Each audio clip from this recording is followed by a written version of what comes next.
Number 7. The healing power of dirt. Picture this: your local medieval healer tells you to smear mud on your wound. Your reaction, probably somewhere between, is this a prank? And I'm calling a priest. But here's where it gets wild. Some dirt is medicinal. No, really. Certain types of clay-rich soil, especially the kind found near bogs and caves, are packed with naturally occurring antibiotics. There's even modern research showing that Irish folk medicine, which used bog mud to treat infections, had legit antibacterial properties. In other words, medieval folks were throwing mud on wounds and accidentally inventing Neosporin. Of course, it wasn't all 5-star sterile spay treatments. Sometimes they mixed the dirt with animal poop. And no, we're not giving them a pass on that. That's how you turn accidentally right into consciously wrong. Still, scientists today are studying those same types of ancient soils for new antibiotics, especially in the face of antibiotic-resistant bacteria. Turns out, buried in medieval nonsense was a muddy little miracle. So yeah, next time you trip and skin your knee, maybe don't reach for the flower bed, but do thank your peasant ancestors for the inspiration. Number 6. Lunar lunacy. Have you ever blamed your bad decisions on a full moon? Like, sorry I texted my ex and ordered 14 tacos. It's lunar energy. Well, congrats.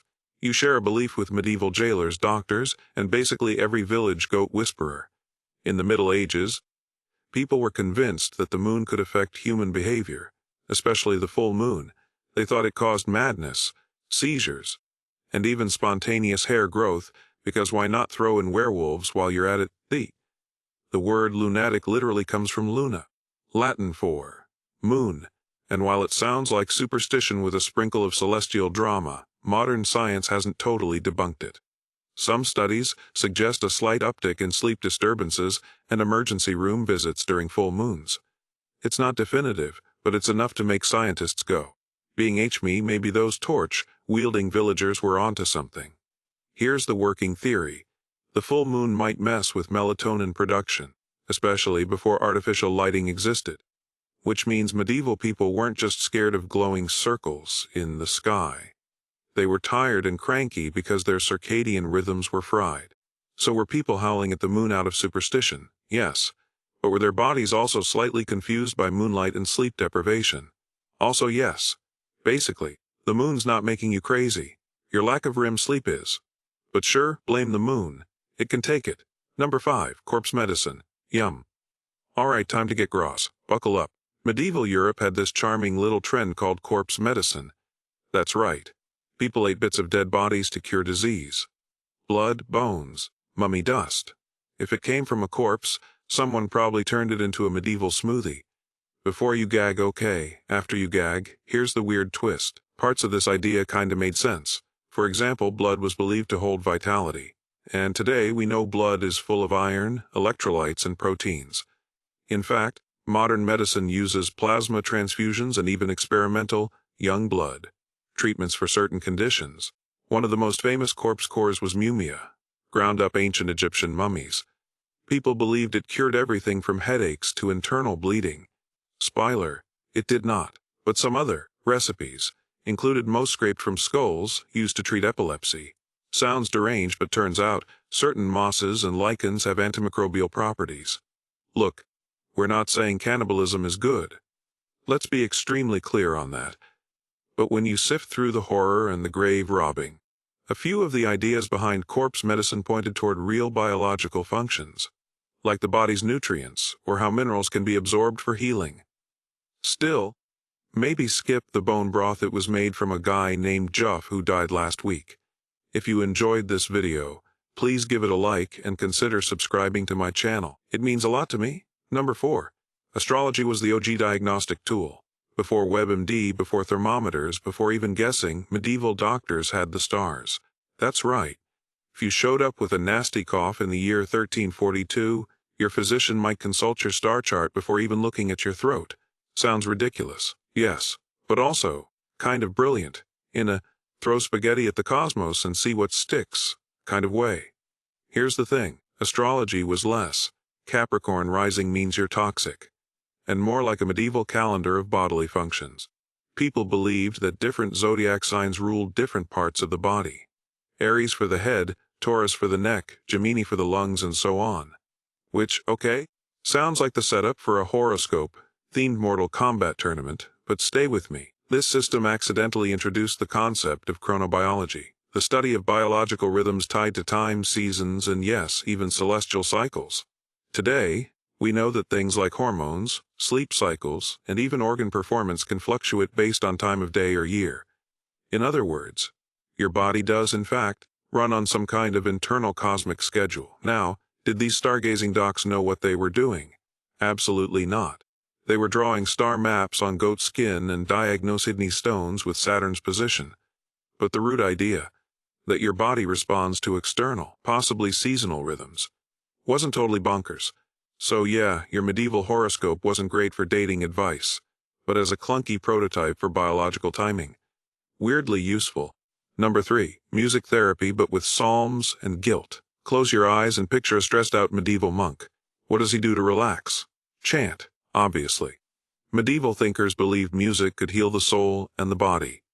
Gregorian chants were prescribed for headaches, melancholy, and sometimes straight-up demon possession, because nothing says mental clarity like 12 men in robes harmonizing in Latin.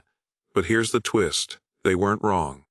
Today we know that certain types of music can reduce cortisol, that's your stress hormone, lower blood pressure, and even help regulate heartbeat and breathing. Music therapy is now a legitimate field, used for treating PTSD, Alzheimer's, depression, and anxiety.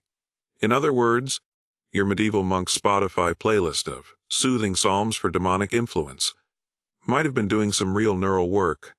Even the repetitive nature of chanting, slow tempo, low pitch, lots of echo, has been shown to trigger the parasympathetic nervous system, aka your rest and digest mode, which is exactly what you want when you're stressed, anxious, or convinced there's a literal devil in your colon.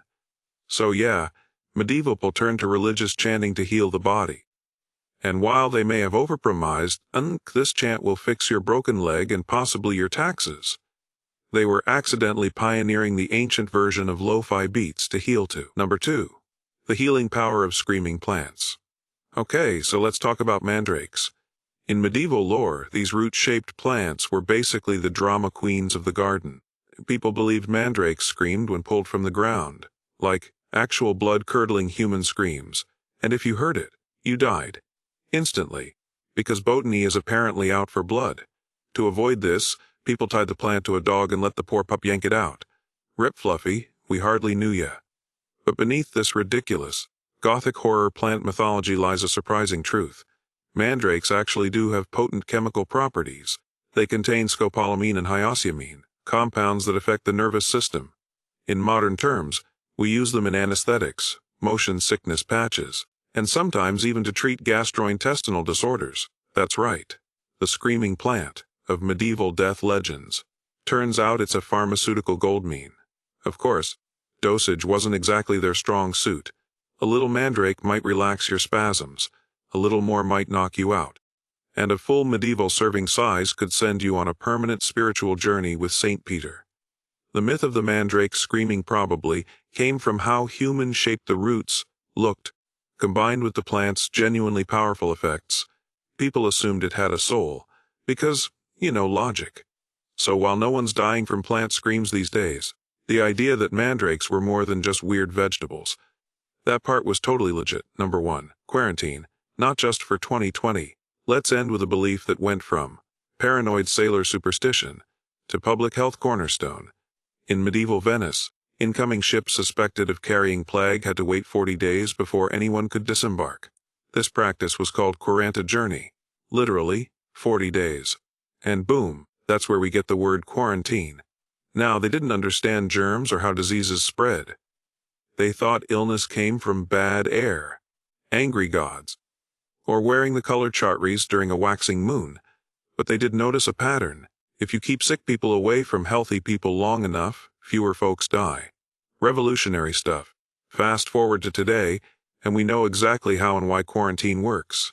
It's one of the most effective tools for containing contagious diseases, used during outbreaks of everything from SARS to Ebola to, I don't know, a certain 2020 global moment we'd all love to forget. So, while medieval folks enforced quarantine with more superstition than science, the results were surprisingly solid. Like accidentally inventing a fire extinguisher while trying to summon dragons. It's almost touching, really. A bunch of 14th century plague doctors, locking down the docks with zero understanding of bacteria, but just enough observational logic to save lives. It's proof that even in a world of leeches, screaming plants, and wombs gone rogue, sometimes humanity stumbles into a good idea. That's all for today. I'll be making similar videos in the future. Subscribe to see them.